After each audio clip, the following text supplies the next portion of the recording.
Boa noite, queridos. Vamos dar continuidade ao nosso ano bíblico. E hoje nós vamos ler Jó 40 a 42. Nós vamos ler Mateus 13, versículo 33. E o livro Parábolas de Jesus. Nós vamos ler Um Poder que Transforma. O irmão Ivan vai fazer a oração e começar a leitura.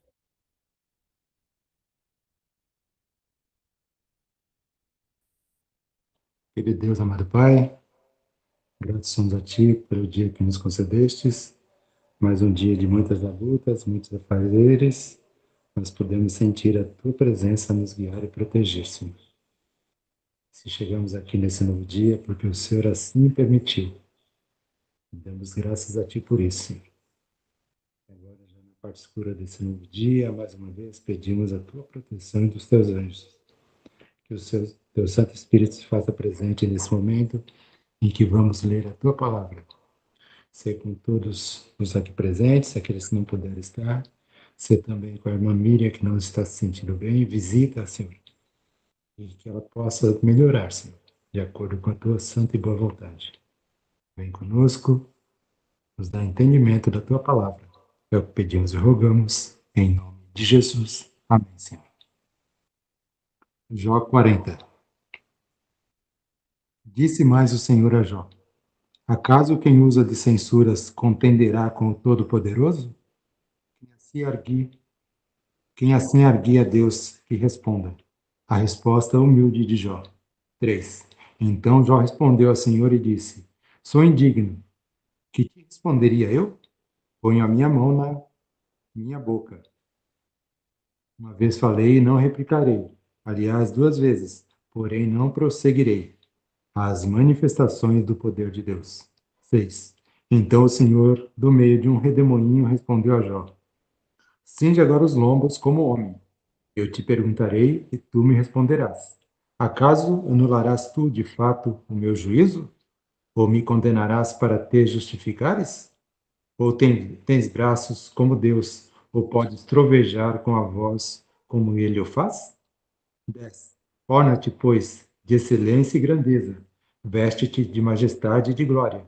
Derrama as torrentes da tua ira, e atenta para o Todo-Poderoso e abate-o. Olha para todo soberbo e humilha-o. Calca aos pés os perversos no seu lugar. Cobre-os juntamente no pó, e cerra-lhes o rosto no sepulcro.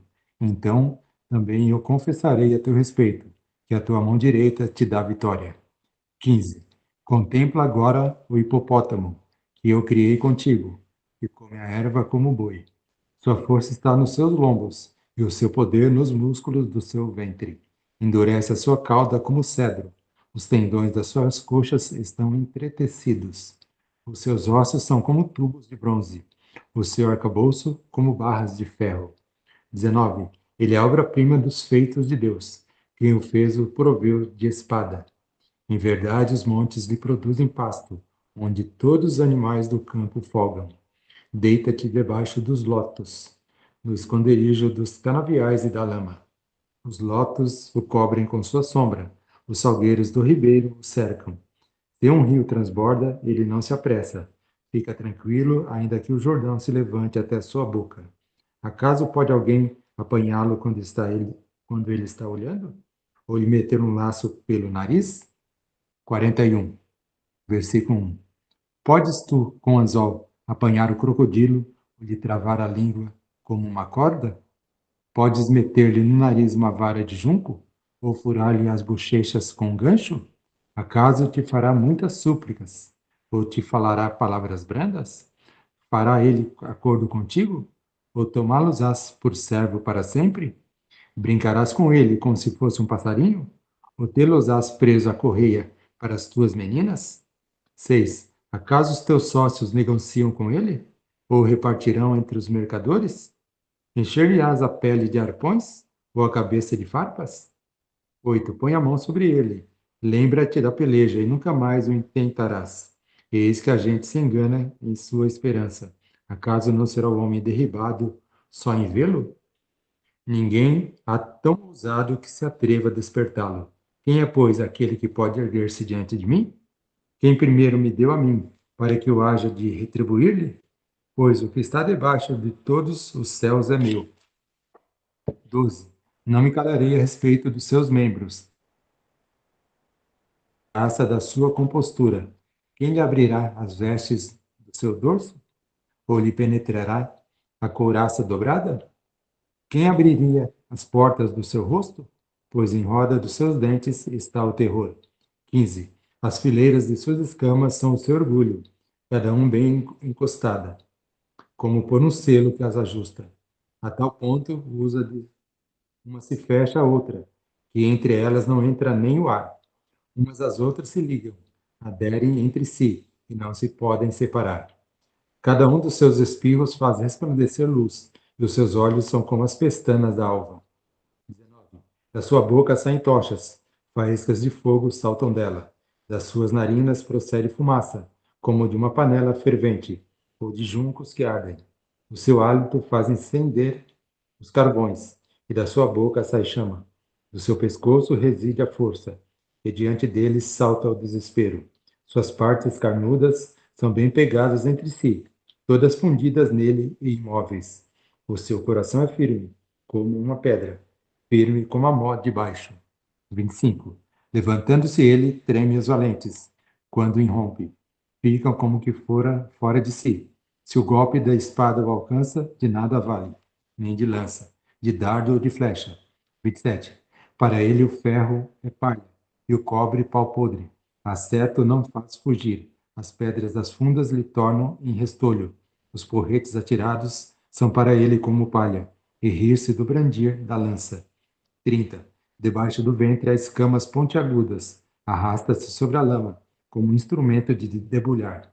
As profundezas faz ferver, como uma panela. Torna o mar como caldeira de unguento. Após si, deixa um sulco luminoso. O abismo parece ter-se encanecido.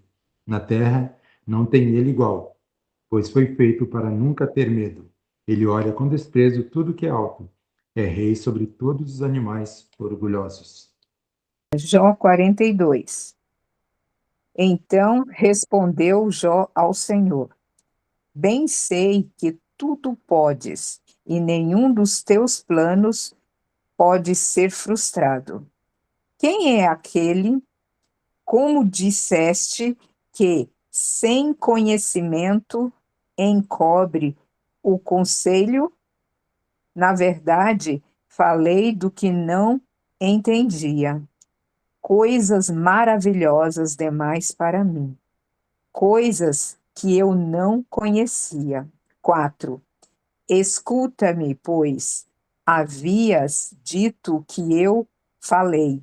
Eu te perguntei, e tu me ensinarás. 5. Eu te conhecias, só de ouvir, mas agora os meus olhos te veem. Por isso me abomino e me arrependo no pó e na cinza.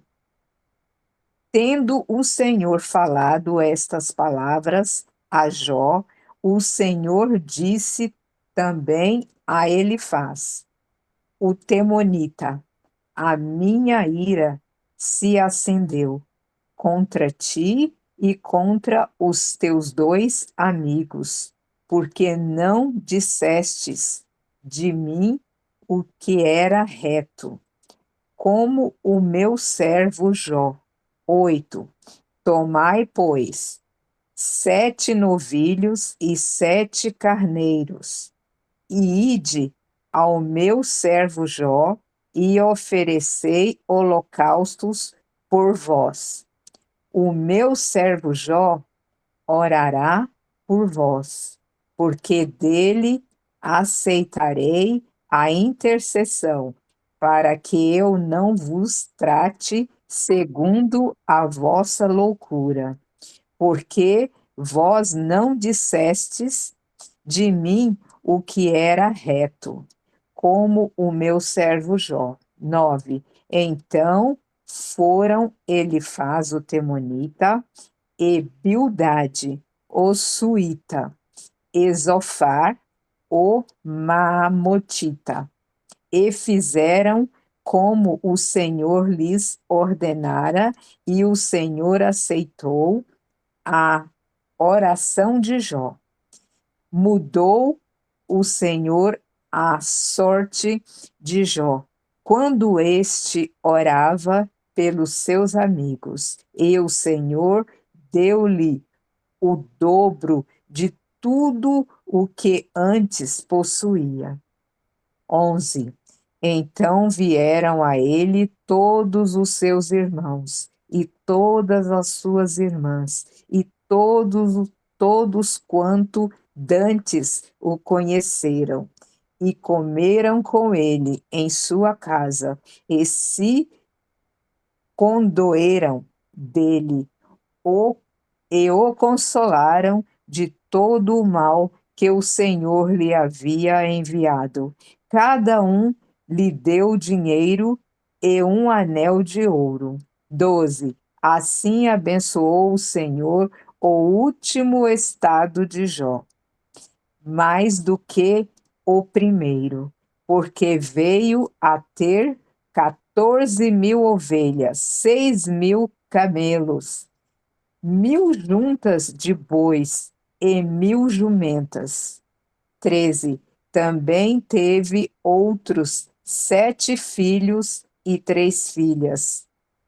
Chamou o nome da primeira Gemima, e da outra Késia, e da terceira Querem Apuque.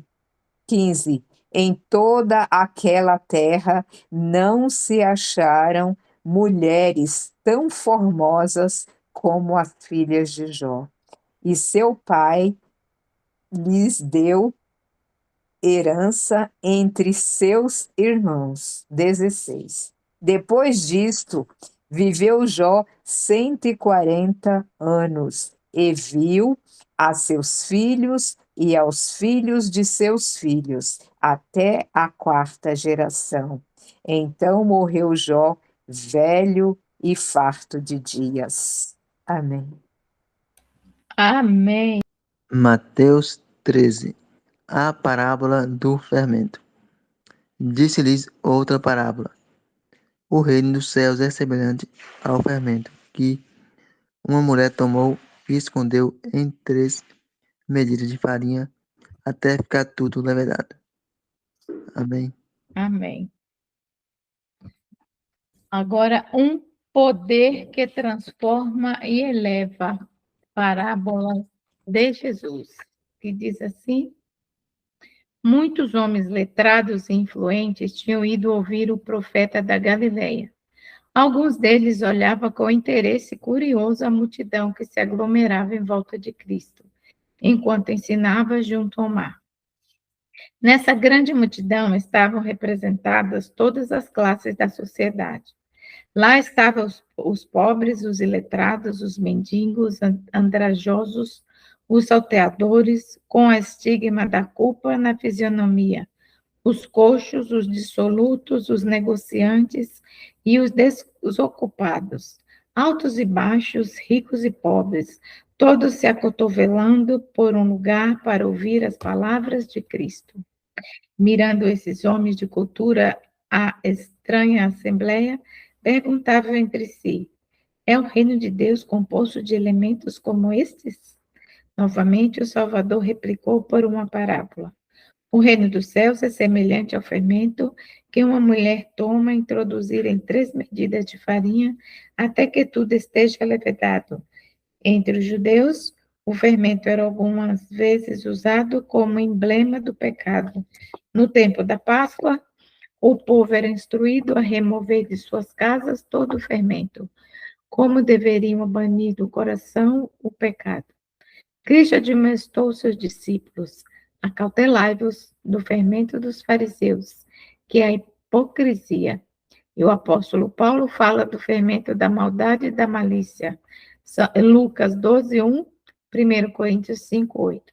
Mas, na parábola do Salvador, O fermento é usado para representar o reino de Deus. Ilustra o poder vivificante e assimilador da graça de Deus. Ninguém é tão vil, ninguém tão decaído, que os quantos se querem submeter ao Espírito Santo, deve ser implantado um princípio novo de vida. A perdida imagem de Deus deve ser restaurada na humanidade, mas o homem não se pode transformar pelo exercício de sua vontade. Não possui faculdade por cujo meio esta mudança possa ser efetuada.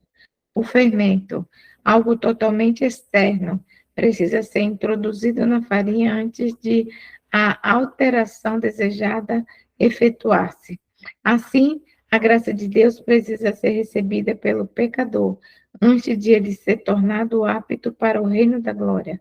Toda cultura e educação que o mundo pode oferecer fracassarão em fazer de um degradado filho do pecado um filho do céu. A energia renovadora precisa vir de Deus. A mudança só pode ser efetuada pelo Espírito Santo. Todos que quiserem ser salvos, nobres ou humildes, ricos ou pobres, precisam submeter-se à atuação deste poder. Como o fermento, misturado à farinha, opera do interior para o exterior. Assim é pela renovação do coração que a graça de Deus atua para transformar a vida. Não basta a mudança exterior para pôr-nos em harmonia com Deus.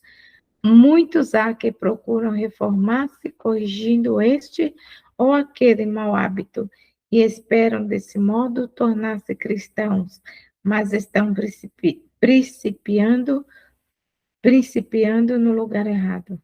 Nossa primeira tarefa é com o coração. A profissão de fé e a posse da verdade na alma são duas coisas distintas. Não basta meramente o conhecimento da verdade. Podemos possuir esta e ainda o teor de nossos pensamentos não ser alterado. O coração precisa ser convertido e santificado. O homem que tenta observar os mandamentos de Deus por um senso de obrigações apenas, porque é requerido que assim faça, jamais entrará no gozo da obediência. Não obedece. Quando por contrariar a inclinação humana, os reclamos de Deus são considerados um fardo. Podemos saber que a vida não é uma vida cristã. A verdadeira obediência é a expressão de um princípio interior. Origina-se do amor à justiça, o amor à lei de Deus. A essência de toda justiça é lealdade ao nosso Redentor. Isso nos levará a fazer o que é reto. Por que é reto? Porque a retidão é agradável a Deus. O Ivan vai continuar? A grande verdade da conversão do coração pelo Espírito Santo é apresentada nas palavras de Cristo a Nicodemos. Em verdade lhe digo que, se alguém não nascer de novo, não pode ver o reino de Deus.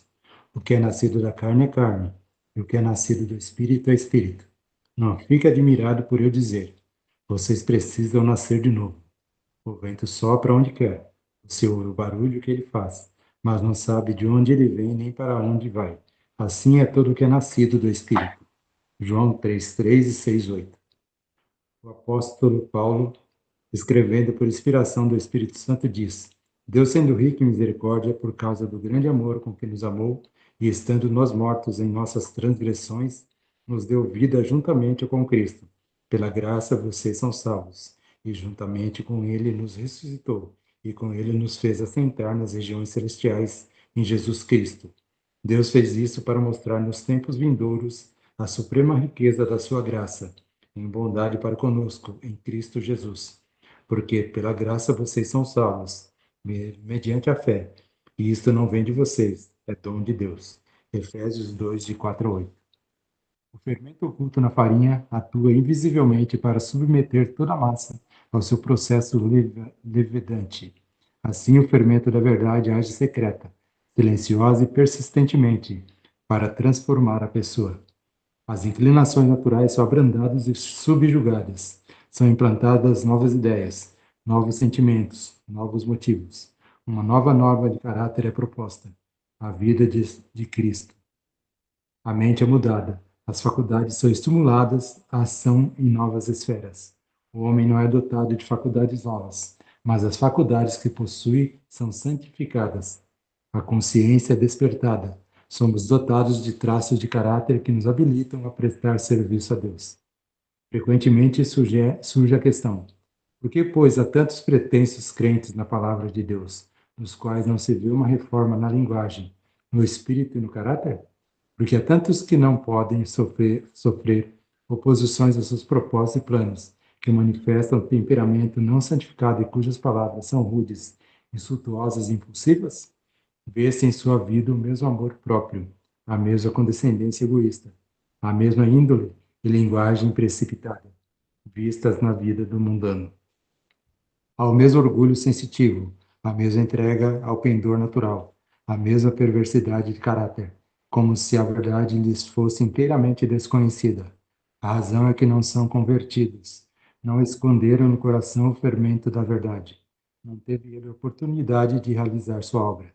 Suas tendências naturais e cultivadas para o mal não foram subjugadas ao poder transformador. A vida dessas pessoas revela a ausência da graça de Cristo, uma descrença em seu poder de regenerar o caráter. A fé vem pelo ouvir, e ouvir pela palavra de Cristo. Romanos 10, 17. As Escrituras são o grande veículo na transformação do caráter. Cristo orou: santifica-os na verdade. A tua palavra é a verdade. João 17, 17.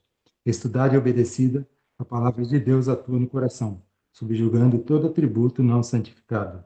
O Espírito Santo vem para convencer do pecado, e a fé que brota no coração age por amor a Cristo, adequando-nos física, mental e espiritualmente à sua própria imagem.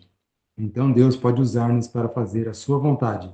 O poder a nós concedido atua no interior para o exterior, levando-nos a transmitir a outros a verdade que nos foi comunicada. As verdades da palavra de Deus suprem a grande necessidade prática do homem, a conversão da alma pela fé. Esses grandes princípios não devem ser julgados puros nem santos demais para serem introduzidos na vida diária. São verdades que atingem o céu e abrangem a eternidade. Contudo, sua influência vital deve ser entrelaçada com a experiência humana. Deve impregnar todas as coisas importantes e mínimas da vida. Recebido no coração, o fermento da verdade regulará os desejos, purificará os pensamentos e abrandará a índole. Vivificará as faculdades do espírito e as energias da alma. Aumentará a capacidade de sentir e de amar.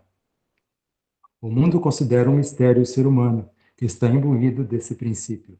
O egoísta e amante de dinheiro vive unicamente para assegurar-se das riquezas, honras e prazeres deste mundo. Não leva em conta o mundo eterno.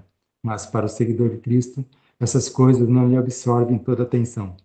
Pela causa de Cristo, trabalhará e negará a si mesmo, para que possa auxiliar na grande obra de salvar pessoas que estão sem Cristo e sem esperança no mundo.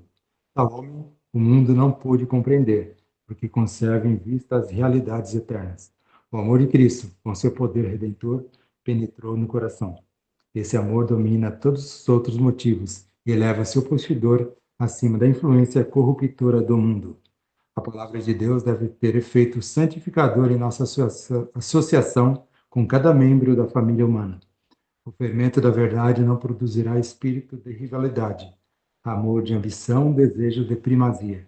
O amor verdadeiro, oriundo do alto, não é egoísta nem imutável, mas dependente do louvor humano. O coração daquele que recebe a graça de Deus transborda de amor a Deus e àqueles por quem Cristo morreu. O eu não luta por nenhum reconhecimento. Não ama os outros porque esses talvez o amem e lhe agradem ou apreciem seus méritos, mas porque são propriedades adquiridas de Cristo. Se seus motivos, palavras ou atos são mal compreendidos ou mal interpretados, não se ofende, mas prossegue na mesma forma de proceder. É bondoso e ponderado, humilde no conceito próprio, contudo é cheio de esperança, sempre confiante na graça e no amor de Deus. O apóstolo nos exorta: assim como é santo aquele que nos chamou, sejam santos vocês também em tudo que fizerem. E está escrito: sejam santos, porque eu sou santo. 1 Pedro 1, 15 e 16. A graça de Cristo deve reger o temperamento e a voz. Sua atuação será vista na polidez e terna consideração manifestada de irmão para com irmão, em palavras bondosas e encorajadoras. Anular uma presença angélica. A vida exala um suave perfume que acende a Deus como santo incenso. O amor se manifesta em afabilidade, cortesia, clemência e longanimidade. A de Cristo no coração transparece na face daqueles que o amam e guardam seus mandamentos. A verdade está ali escrita. Revela-se a doce paz do céu. Expressa uma cortesia habitual, um amor mais do que humano. O fermento da verdade faz uma transformação no homem todo, tornando o áspero polido, o rude gentil, o egoísta generoso. Por ele o corrupto é purificado, lavado no sangue do Cordeiro. Por seu poder vivificante leva toda a alma, mente e força à harmonia com a vida divina. O homem, com sua natureza humana, torna-se participante da divindade. Cristo é honrado na excelência e perfeição de caráter. Efetuando-se essas mudanças, os anjos rompem em cantos elevados, e Deus e Cristo se regozijam pelos seres moldados à semelhança divina. Amém. Amém. Quem puder, vamos nos ajoelhar para orar. Glorioso Deus, muito obrigada, Senhor, pois até aqui o Senhor tem nos ajudado. Ajuda-nos, Senhor, a ter o caráter de Cristo. Sabemos que não é fácil, pois estamos em um mundo corrupto, um mundo, Senhor, que vai de mal a pior. Mas aqui estamos, mas a ele não pertencemos. Queremos provar o teu caráter, mas nós em nós mesmos não somos nada. Que o Espírito Santo habite em nós para que possamos, Senhor, provar o teu caráter e que todos vejam quem era o nosso Deus. Nos ajude, Pai. Faça-nos fortes e corajosos. Perdoa-nos, Pai.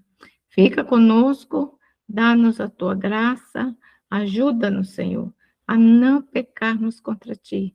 Abençoe a cada um aqui presente, cada família aqui representada, em especialmente a irmã Miriam, que precisou sair, pois estava sentindo muitas dores. Que o Espírito Santo ali esteja, coloca a tua mão poderosa, pois esse, Senhor, é o teu ministério. O ministério de cura vem de ti, Espírito Santo.